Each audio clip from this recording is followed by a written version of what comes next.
Good morning, good afternoon, and good evening, folks.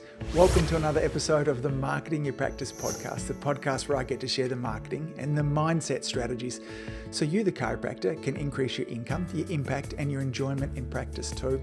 Let me start with a question.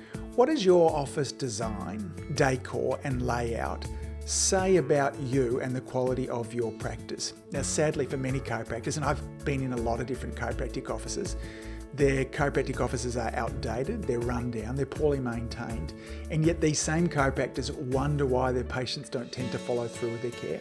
Think about it for a moment. Would you trust somebody to maintain your spine, your health of you and your family if they couldn't even maintain their practices? Probably not. In today's episode, I'm talking with interior designer Carolyn Boldt about how you can use design to improve patient flow, attract new patients, save you time, and increase revenue also. In fact, she shares a number of case studies on how chiropractors, after changing the design of their practice, have seen a significant increase in profits. Now, Carolyn and her husband, Scott, are the only architectural interior construction and consulting firm that specialises in helping us chiropractors with the design and layout of our practices. Carolyn is a huge fan of chiropractic. In fact, she tells an interesting story about how she got involved with chiropractic as well. Now, in this episode, Carolyn shares the impact that things like light, colour, artwork and more has on the profitability of our practice. This episode is a must listen. Now, after you've finished listening to this episode, I want you to head on over to Carolyn's website. It's chiropracticofficedesign.com/audio. This will link to this will be in the show notes. And be sure to download the bunch of goodies that her and her team have put together for us. And also have a look through the portfolio section of her website. You'll see some of the amazing work that they've done. These offices are nothing short of stunning. Okay, that's enough talking from me. Let's go and chat with Carolyn. Enjoy the show. As always, thanks for all that you do. Keep saving lives. See you back here real soon. Carolyn Boldt, welcome to the Marketing Your Practice podcast. How are you? I am wonderful. How are you today? Yeah, I'm great. I have been looking forward to this conversation since I first became aware of you. We were going to chat earlier this week or last week there too, but we mixed up our times there as well. I know I'm in the States and somehow I had you for 1 a.m. Yes. in the morning. And I said, that's not going to work. It was interesting because it was it was an afternoon my time, and I know that's difficult for particularly for people over in the States. I've got a question for you to begin with. What was it like having a dad that worked at NASA? Well, he started working at NASA in 1963, so that starts to date me. Yes. When NASA was brand new. Right. Brand new. 1961. Mm-hmm. When NASA was brand new, was when we moved to Houston, and he was a brainiac. So I didn't expect him to be anywhere else, but I was 6 or 7 when he started. So I didn't really know anything else, but It was great. It was wonderful. Particularly here in Australia, NASA is one of those places that many of us will look at kind of akin to Disneyland. It's so remarkable. Well, it is for me anyway, because the whole kind of, space station and particularly your dad worked on the first space station. Is that right? He did. He worked on the first space station. He worked in advanced preliminary design. Yes. So he worked on things that were 20 years before we would see them, come to life. And that's what got me excited about interior design, actually, believe it or not. Yes. Yeah, I was fascinated about that as well. So let's tell our audience a little bit about what you do, because it is interior design, and particularly you and I have a shared love of working with chiropractors as well. So why don't you give our listeners a little bit of the journey of what brought you to where you are now? Well, just to kind of close to that gap of my dad, what did the space station have to do with interior design, is that there was an architect that was hired by NASA to help really look into the psychology of putting man in space in this small environment for months at a time. And what was it going to do to them psychologically?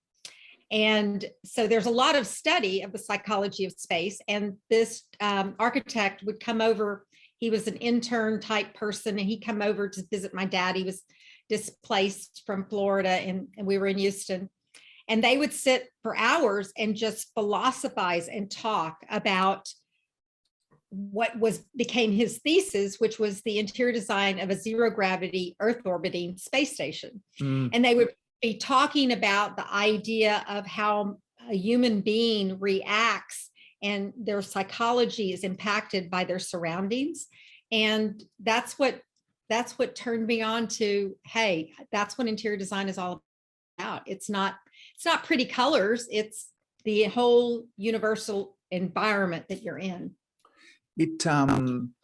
I was over in the States, it was about maybe 10 or 12 years ago at the Getty Museum up in just outside of LA. And as I was being shown around, the gentleman that was showing me around was talking about the tiles and the bricks that were on the wall, and that they were all multiples of each other, designed very specifically around the comfortable space between human beings. How close are we comfortable standing towards or near somebody before it starts to get a bit awkward? And there was something about that space that had such an impact on me beyond the artwork inside. The architecture really moved me. And I've become a lot more aware of it since then, of the emotions that can come out of really great design. And as a general rule, embarrassingly so, most chiropractic offices are pretty horrible. Like, they're outdated. The walls have not had a lick of paint on them, sometimes for decades. They might have looked wonderful once when they came on in and put some new posters on, but everything's faded, the carpet's worn. And it's such a shame because as a profession, I feel like we're starting behind the 8 ball to begin with, as far as authority and credibility. And looking through on your website, some of the stunning designs, just beautiful, but practical at the same time. So tell us, because you also had an interesting experience in terms of how you came about working with chiropractors as well. Tell us about that. So I came about working with chiropractors very, I would call it organically. Yes. So we were, my husband and I worked together, and we were doing design build work in the Atlanta area. And if anyone knows, that's where Life University is located, right outside of Atlanta and Yes. Marietta. And so we started doing facility design work at Life University. And if anyone knows the history, it was in 2003, which is a very bad point in the university's history. Okay. They had lost their first president. Before they got their next president, they almost lost their accreditation. They went down to 10% of their enrollment, 10% of their enrollment. So anyway, the whole thing was that I was involved in facility design, and my job was to reduce their space originally. And then the new president came on board, Dr. Riekman, and he said, what can we do to the university environment to help elevate it? And believe me, it had been very worn down. It had been very run down. So at the very beginning, we just had paint. That's all we could do was paint things. So you're talking about spaces. It's amazing the impact you can make with a fresh and an updated color set of paint, right? Yes. And anyway, just continued to work at the university over the years and got very involved in it. It became probably 80–90% of our work. And so we were at the university all the time, and I began to learn the business of chiropractic. I began to understand chiropractic philosophies and chiropractic things that you wouldn't as a patient. And at the same time, I designed their clinics, and I designed their classrooms, and began to understand how much space it took to make things work appropriately for a chiropractor. At the same time, I was a chiropractic patient. So going back to 1991, 92, my daughter was 2 years old, and she developed chronic tonsillitis. I didn't know anything about chiropractic. I thought she went to him when you had a car accident. That's all I knew.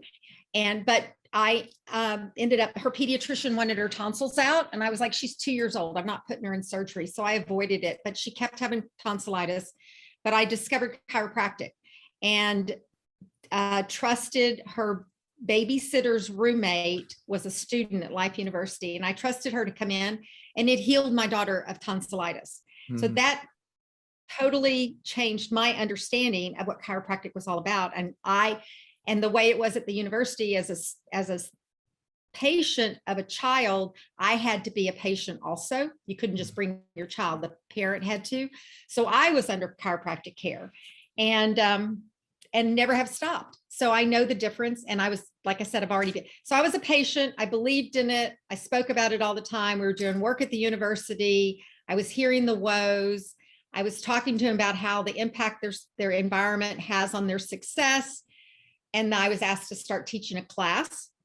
So I started teaching a class free. I just wanted to pour back into these students about, you just need to understand when you get out that people look at your space and make a judgment about you. Mm.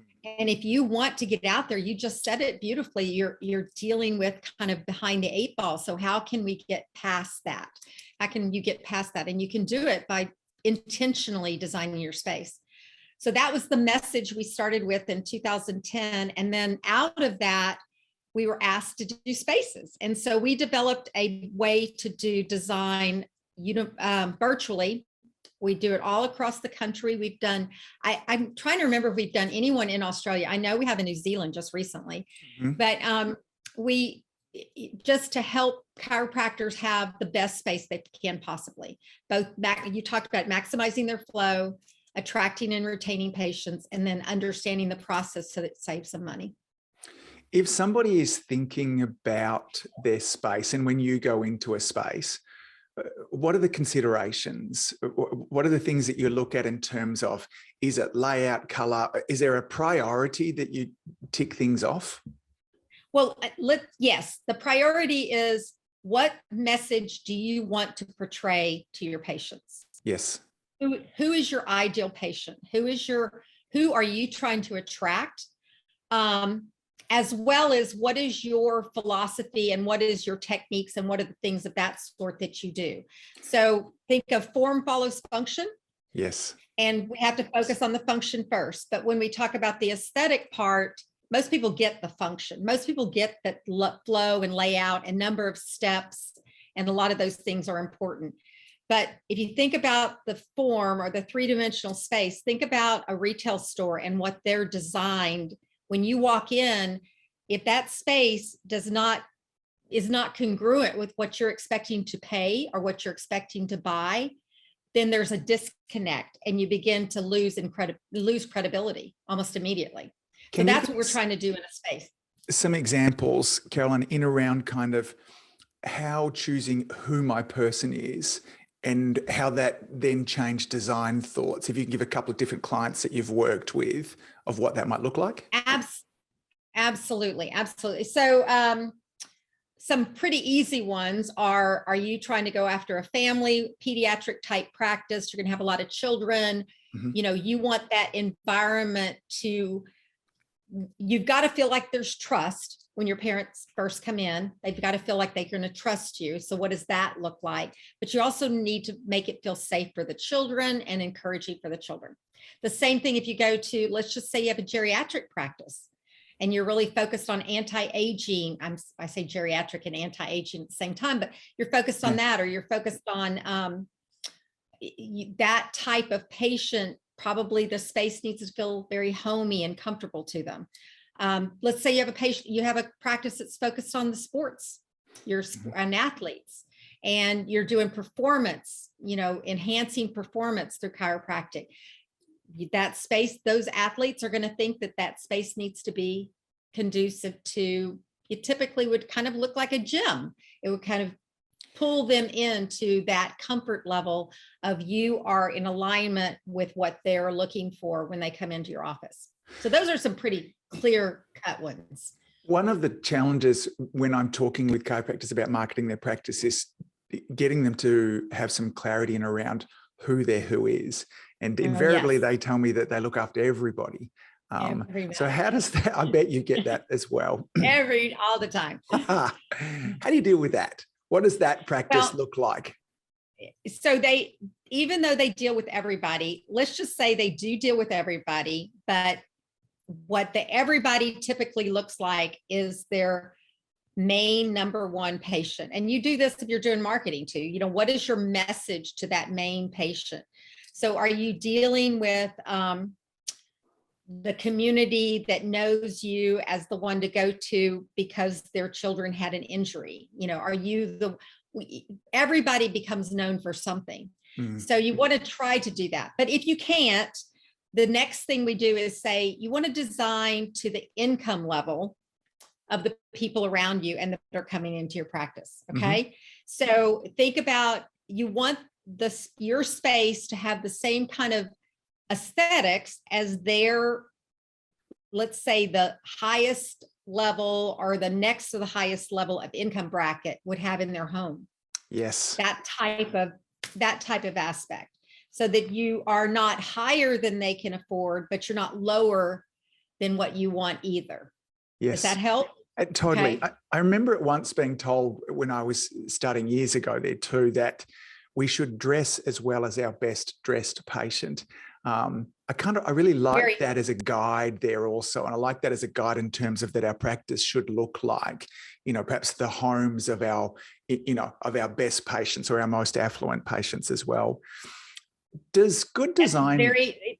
I love what you just said, because I talk to a lot of our clients about that also. How do you dress in your office? Yes. And, you know, you dress it. I'm old enough to remember the books Dress for Success and some of those things. And it's very important. It does impact your success. So I didn't mean to interrupt you, but just, I had to throw that in. No. Does good design, is it expensive?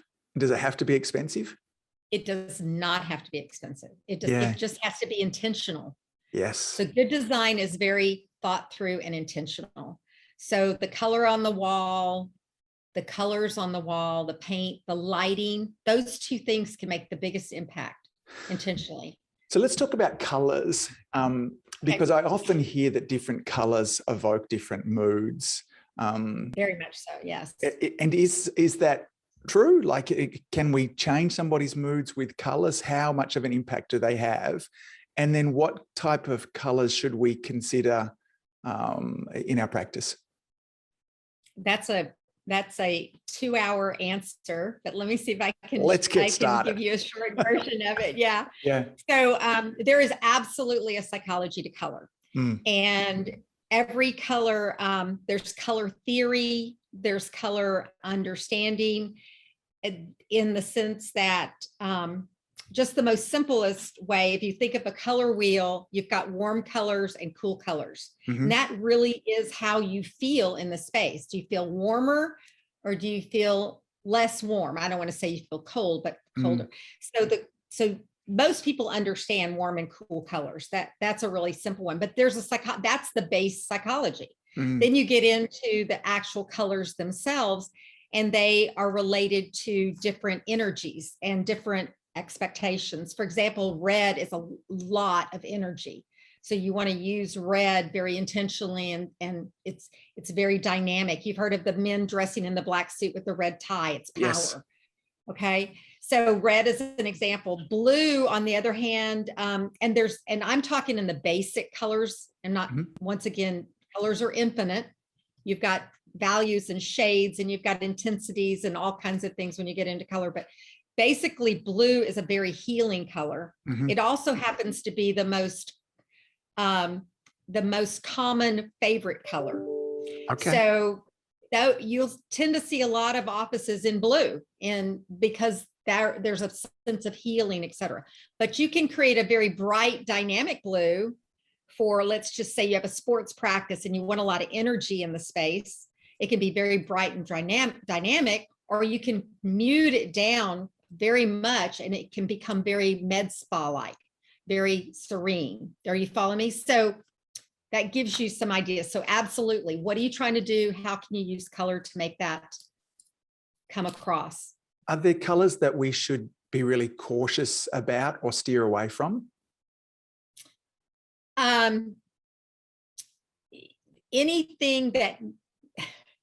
Anything that would be offensive to your income bracket or to your level. So there's another theory.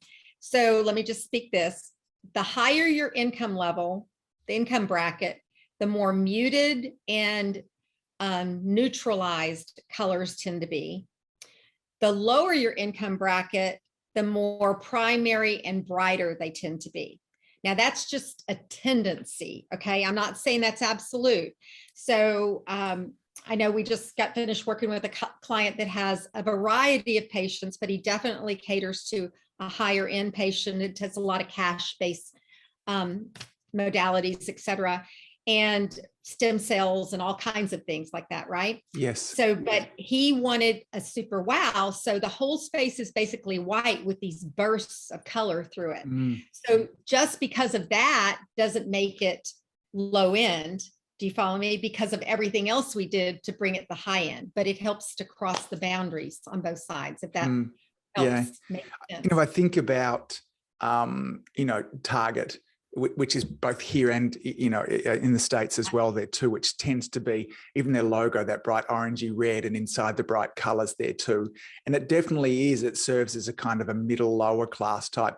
And then if we were to compare that, if I were to go into Chanel or somewhere like that, that is much more likely to be kind of more muted colors.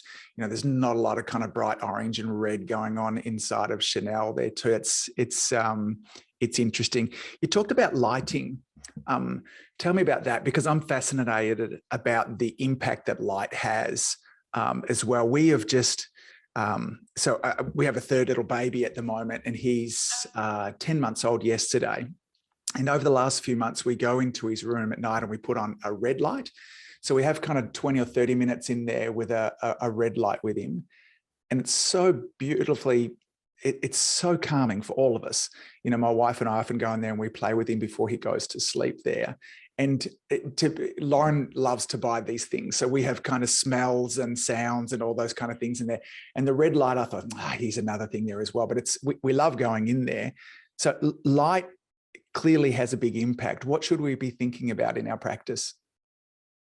Well, so red light is very warm. Yes. It's very calming. And in the sense that the color red itself, if you're looking directly at red, it's very bright and intense, yes. but color red in the light spectrum is the warmest you can get. So it's very healing. And if you think about the sun, and you think about sunrise and sunset and kind of that setting, so it plays into your circadian rhythm when you go into the red lights and stuff.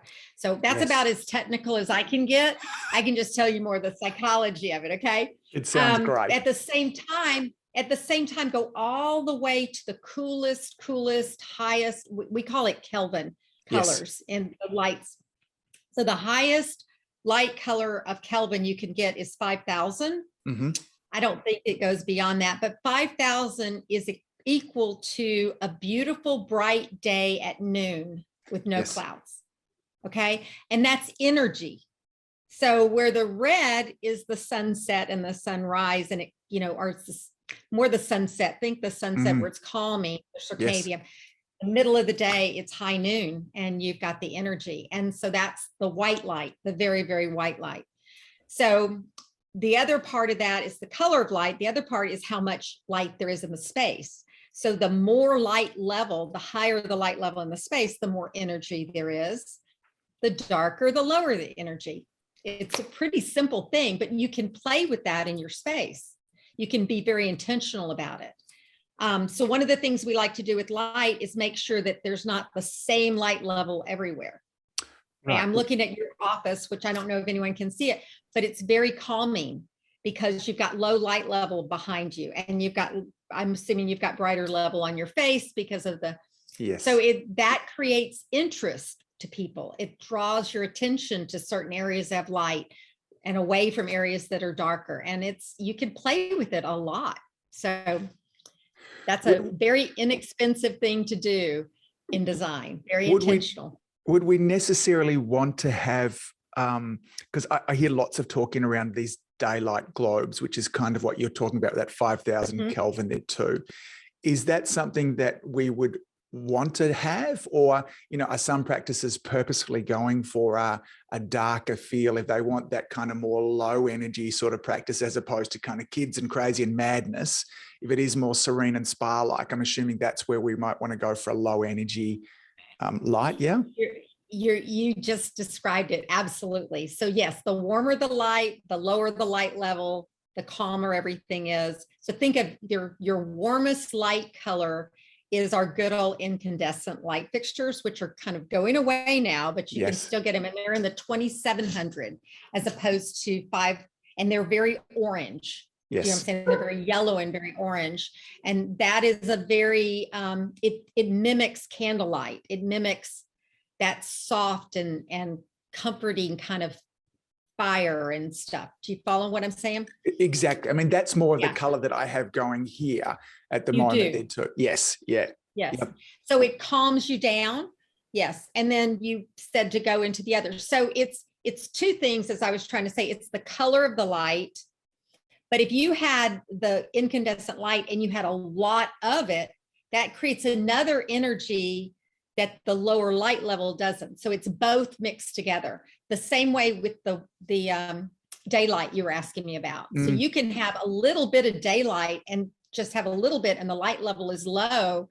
And that's a little bit of a calming energy, not as much as the warm light, but it's like levels of it. Do you play with them together is what I'm trying to say. Yeah, I love it. Totally. I know for me, I'm very interested in video and film and the impact that light has with regards to creating depth and mood and feel. And I know that I can change the colors of these lights and be lit up, much brighter there also. Tell me, what are some of the big mistakes that you see practices make who have been or had attempted to be intentional about their design? They kind of went, whoops, you made one of the big mistakes there. You did this instead of that. So what do you see happening? Well, one of the things, I think one of the biggest things I see, one of the first things that I see when somebody's trying to make a space look good is not understanding proportion. Okay.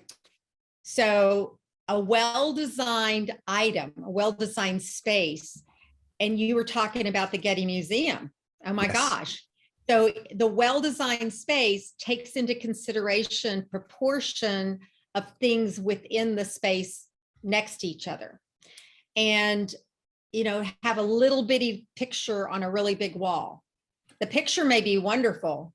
I'll give you a great example. I had a client that wanted us to get started with him, but didn't want to pay us to help him finish the job. Yes. And his wife thought she could do it. And, of course. And she had great taste, but there was do you know Restoration Hardware? No. Do you know that store? Okay. There's a store here in the United States, very much known for high design, very unique, kind of an industrial glitz, if you can imagine that, kind of a mixture.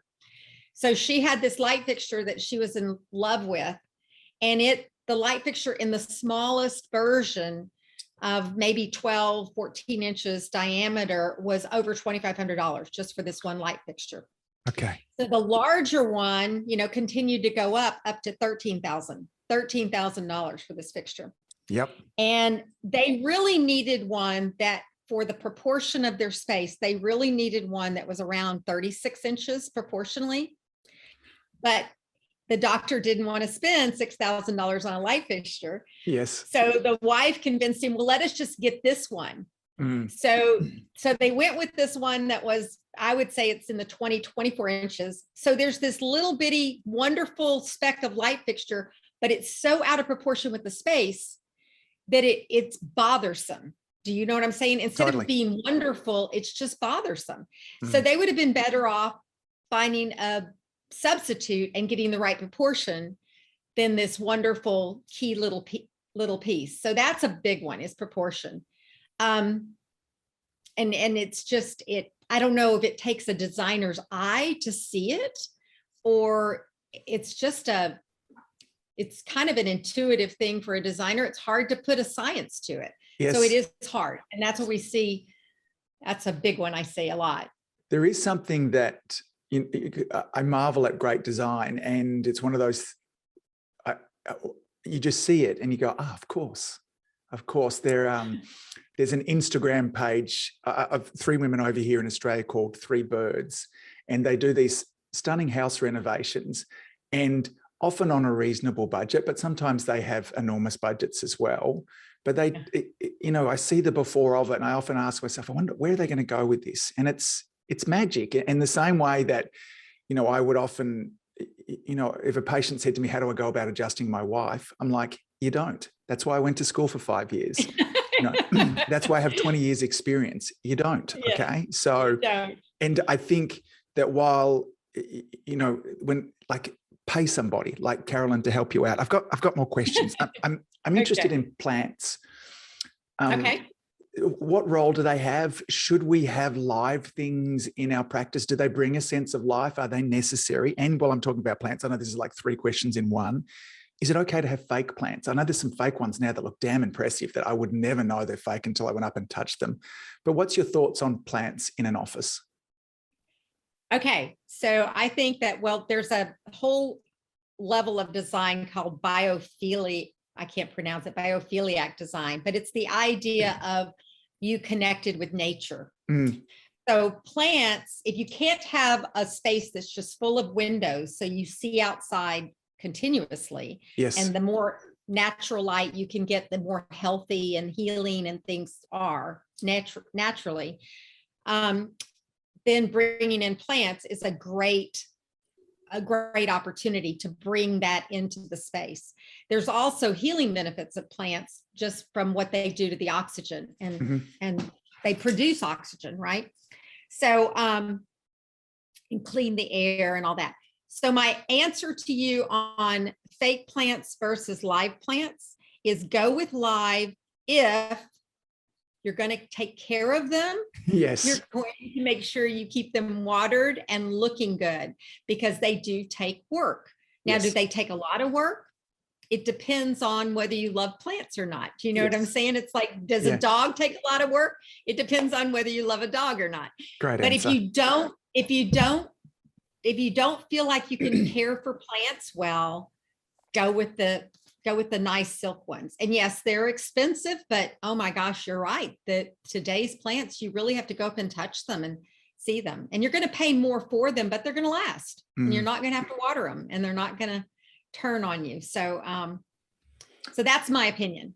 What's your thoughts on artwork? And I see, so first of all, in the two, does it need to be, I think if my chiropractic practice always had, cost me a fortune in proper framing of all of our posters and stuff that we had.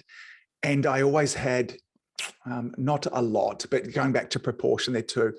If I were to start another practice again tomorrow, I think I would have a lot less chiropractic artwork up there and a lot more artwork up there also. What are your thoughts in around that? And I'm guessing, to some extent, the same answer always comes back to, what would your who appreciate? But what should we consider when we're thinking about, artwork on the walls? So I actually wrote a blog on this, and I'll have to find the link and send it to you if you want to read the whole thing. But so one of the things we have to remember is that when you have a patient coming into the office, it's a new patient. That's who the first impression is important to, is the new patient, right? And you need to connect with them. They need to trust you. They need to feel like you're going to be honest with them, all those integrity, etc. That first impression when they walk in my opinion, should feel like a well-designed waiting room anywhere, meaning another doctor office, a nice hotel, anything like that. It should feel, so I believe that the artwork in the space should be non-chiropractic artwork. Yes. Okay. In the first thing, I'm only going to say, unless it's, and there are some out there, beautifully designed chiropractic representation art. Do you follow me? Yes. There's some amazing photographs now that are artistic, that are of the nerves and of the syntops and things like that. So I probably said that all wrong, but you get what I'm saying. I know exactly. Yep. But the idea is that it should look like art in the lobby. That's where people are getting to know you. Yes. Then when they walk down the corridor is a great space, as far as I'm considered, for testimonials and things that have to do inspiration about chiropractic, not a poster, not your 5 phases of degeneration or anything, but your something that has to do with, I'm gathering trust as I walk down this corridor.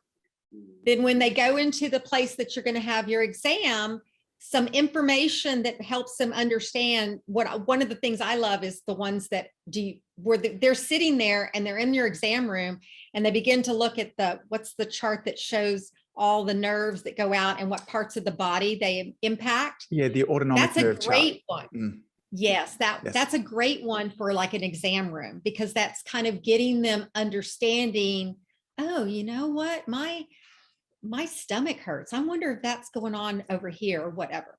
So it's just that intrigue. So, and then as you go down, of course, into your adjusting rooms, once again, your exam, then you get more into the educational chiropractic. I call it chiropractic. I hate to say this, but you don't want your chiropractic propaganda in the lobby. Yes. You know what I'm saying? No,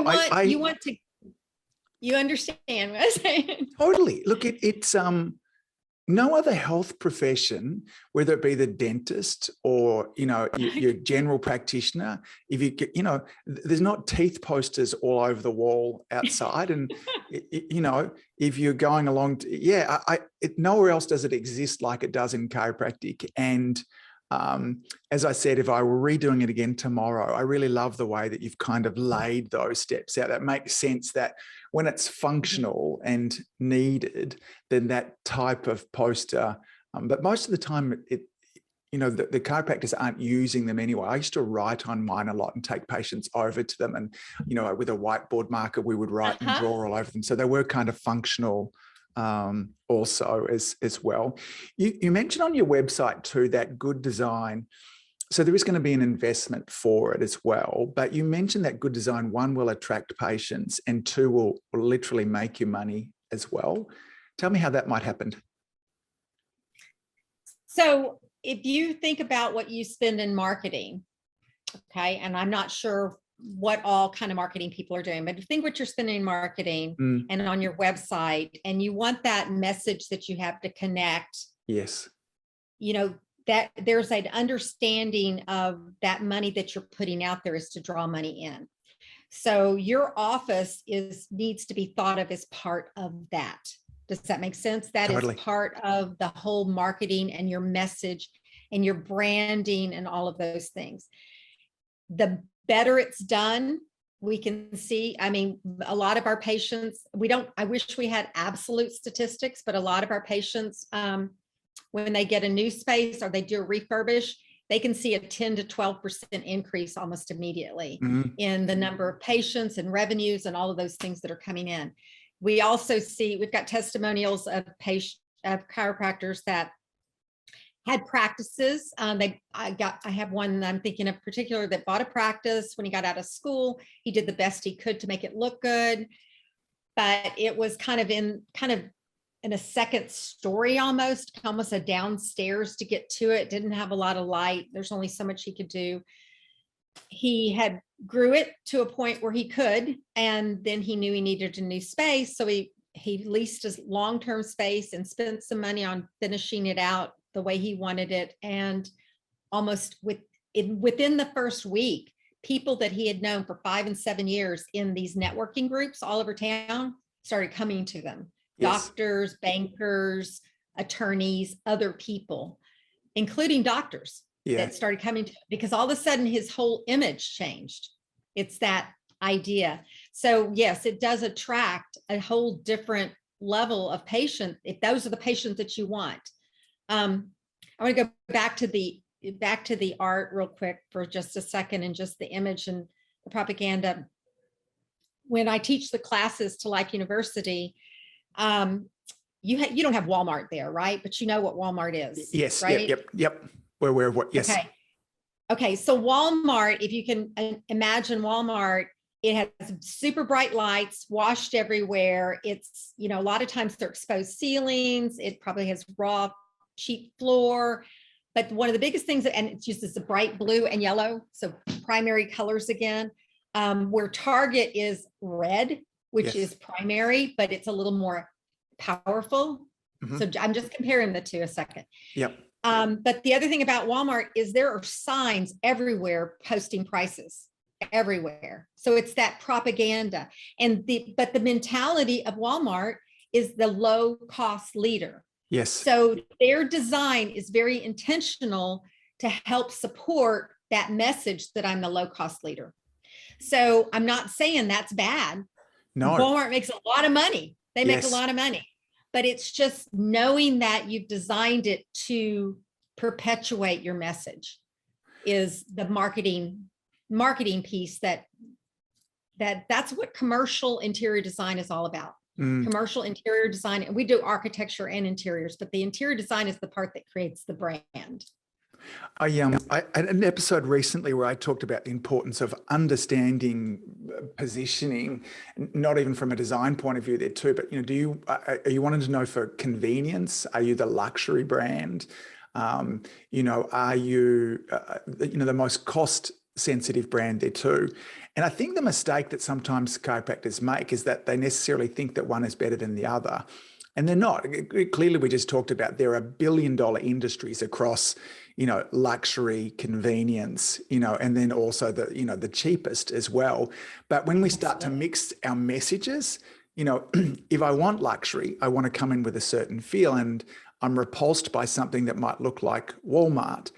But the flip side of that is true too. If I want cheap and fast and convenient there as well, I want a feel that goes along with that matches that. And I see chiropractors not putting a stake in the sand to say, here's what we stand for. And then that kind of congruency kind of building all of the way through it as well.